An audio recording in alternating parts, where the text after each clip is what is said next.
এখন থেকে আমরা যদি বাংলাদেশ জাতীয় দল যদি ক্ষমতায় আসে তাহলে তিনি কোনো লেম্যানকে বাহিরে পাঠাবেন না, সবাইকে কাজ শিখিয়ে যে যে কাজ জানে সেই কাজের ট্রেডে তাদেরকে কর্ম শিখে তাদের বাইরে পাঠাবেন। তাহলে দেখা যাবে আমরা মিনিমাম 3 থেকে 4 গুণ রেভিনিউ আনতে পারবো। আর আমরা যদি ক্ষমতায় আসি তাহলে আপনাদের কোনো জমি জমা বিক্রি করে অর্থ বাইরে যেতে হবে না। আপনাদের ভিসা হওয়ার সঙ্গে সঙ্গে আমাদের ব্যাংক আমাদের দলের তরফ থেকে সেই টাকার ব্যবস্থা করবেন এবং দালালের মধ্যে যেতে হবে না। এখন 300টা এমপি থাকবে, 300টা এমপি প্রত্যেকে 4 এলাকা থেকে লোক পাঠাবেন এবং এর দায়িত্ব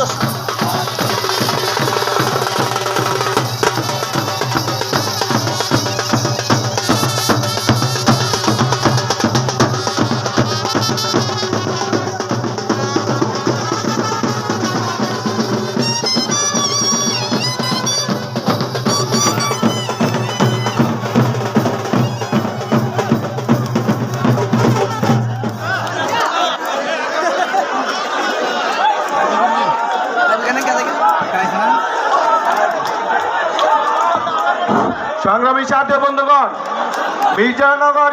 মির্জাচর ইউনিয়ন থেকে একটি বিশাল মিছিল আমাদের মঞ্চে এসে উপস্থিত হয়েছেন।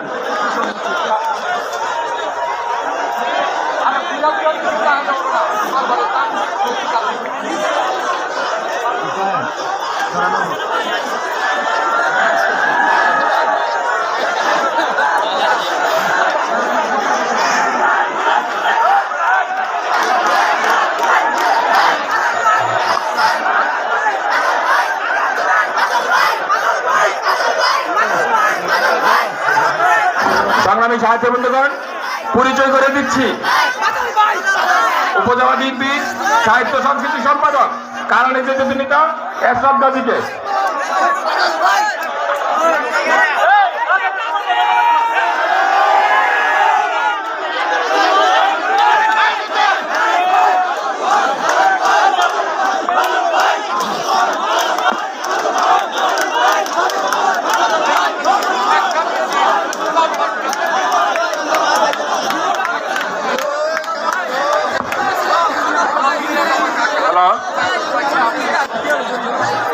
বিশেষ করে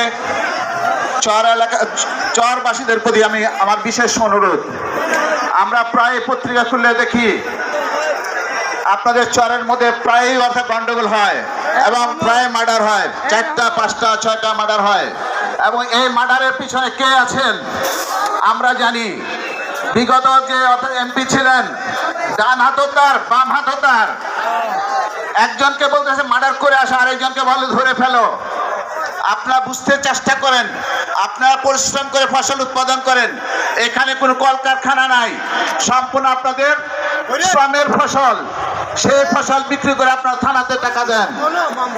আমার বিশেষ অনুরোধ, আপনারা এগুলো বোঝার চেষ্টা করেন, এমপির কথা নাচানাচি না করে আপনারা নিজেদের বিবেক দিয়ে চিন্তা করেন কিভাবে আপনারা ভালো থাকবেন, কিভাবে নিজের মধ্যে অর্থাৎ যে আলাপ আলোচনার মধ্যে যে গন্ডগোলগুলো থাকে সেগুলো মীমাংসা করা যায়। আপনারা অনুগ্রহপূর্বক এমপিদের কথা নাচানাচি করবেন না। আর বিশেষ করে আজকে আমি যে উদ্দীপনা দেখেছি আপনাদের মাঝে, এই দেশ স্বাধীন হওয়ার পর 1971 সাল থেকে এই পর্যন্ত বাংলাদেশ জাতীয়তাবাদী দল রায়পুরাতে একবারই ক্ষমতা এসেছে, সেটা 1991 সালে। আপনারা বারবার আওয়ামী লীগকে, ফ্যাসিস্ট হাসিনাকে, ফ্যাসিস্ট আওয়ামী লীগকে ক্ষমতা এনেছেন, বাংলাদেশ জাতীয়তাবাদী দলকে কোনোদিন আপনারা সুযোগ দেন নাই, শুধু একমাত্র 91 সালে দিয়েছিলেন। যার জন্য আপনাদের অনুরোধ, আপনারা চাঁদের একটা পৃষ্ঠ দেখেছেন, অপর পৃষ্ঠ দেখেন নাই, আমাদের একবার সুযোগ দিয়ে দেখেন বাংলাদেশ জাতীয়তাবাদী দল চরকে কি করে, চরকে নিয়ে কি চিন্তা ভাবনা করে।